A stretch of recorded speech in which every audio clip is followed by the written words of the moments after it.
populaire d'art contemporain qui consiste en fait à investir le cœur du village et pour ça on a demandé, parce qu'on voulait aussi qu'il puisse y avoir des expositions chez l'habitant comme ici, comme chez nous.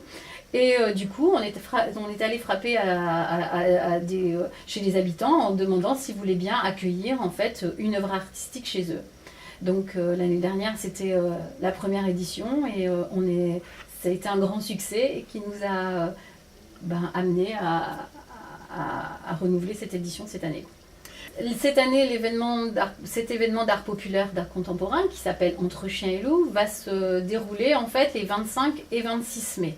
On demande aux habitants d'ouvrir leurs habitations et puis 22 artistes seront accueillis. Il y a un week-end événementiel, donc les samedis 25 et dimanche 26 mai, où les artistes investissent le centre du village. Et quand je dis les artistes, c'est-à-dire les artistes sont présents, toujours dans un objectif et une volonté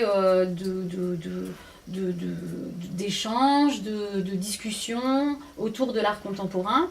Pendant tout le week-end, il va y avoir des visites guidées aussi.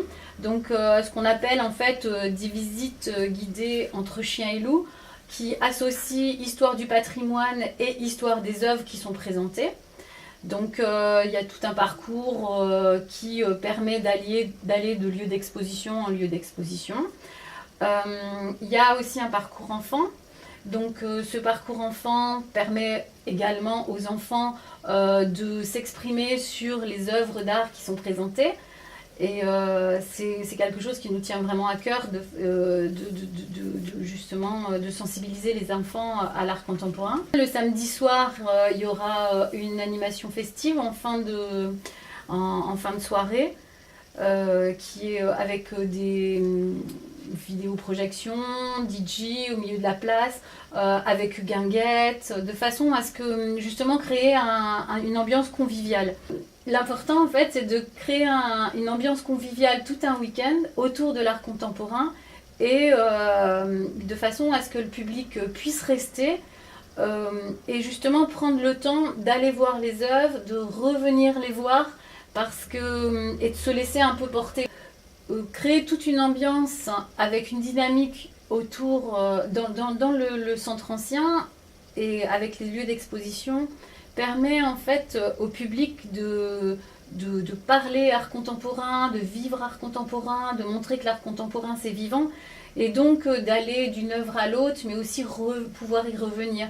Donc c'est la raison pour laquelle en fait il se passe aussi des choses dans la rue, il y a des interventions d'art visuel et sonore, il y a une petite guinguette où les gens peuvent se poser, boire un coup, retourner voir les œuvres et en fin de soirée donc une animation aussi festive qui permet de regrouper aussi tous les gens autour sur la place Charles de Gaulle et pouvoir échanger dans une ambiance conviviale qui montre que l'art contemporain c'est aussi quelque chose de vivant quoi, et ça c'est important.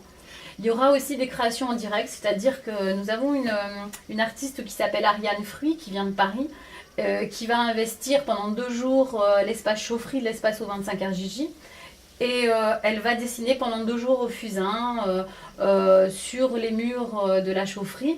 Et le public, évidemment, pourra venir voir Ariane et discuter avec elle pendant ces 2 jours. Il y aura aussi Aurélie Pio, qui est une artiste qui présente le samedi un travail sur l'éternité. Et ce travail, en fait, elle gravera les noms du public sur des cailloux et elle dessinera une louve sur le sol de la chapelle. Ce qui est important, de choisir un thème, c'est que le public a déjà une clé de lecture, qui est la louve. Après, si le public veut en savoir plus, eh bien, les médiateurs seront là pour guider justement le public et puis peut-être répondre à leurs questions. Le point fort de l'événement Entre chiens et loups, c'est le vernissage qui va se dérouler à 18 h sur la plage Charles de Gaulle.